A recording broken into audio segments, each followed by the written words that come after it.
Football കളിക്കാരുടെയും football ആസ്വാദകരുടെയും നാടായ ചെറുവാടിയിൽ ആധുനിക സൗകര്യങ്ങളോടുകൂടിയ മൈതാന നിർമ്മാണം പുരോഗമിക്കുകയാണ്.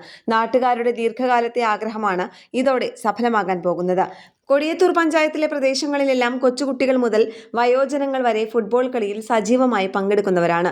എന്നാൽ കാരക്കുറി സ്റ്റേഡിയം അല്ലാതെ നല്ലൊരു കളിക്കളമില്ലാത്തത് ഈ നാടിന്റെ പരിമിതിയായിരുന്നു. വേനൽക്കാലമാകുമ്പോൾ പാടങ്ങളെയാണ് പ്രധാനമായും കളിക്കായി ഉപയോഗിച്ചിരുന്നത്. അടുത്ത മഴ വരുന്നതോടെ കളിയും അവസാനിക്കും.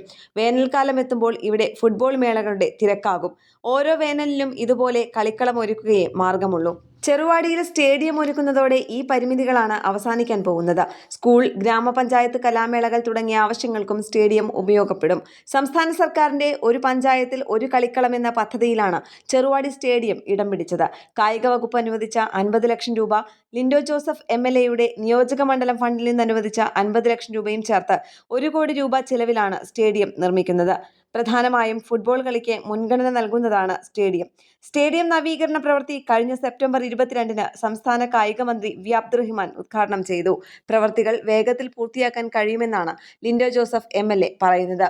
കേരള പ്രണാമൻ ന്യൂസ്, കോഴിക്കോട്.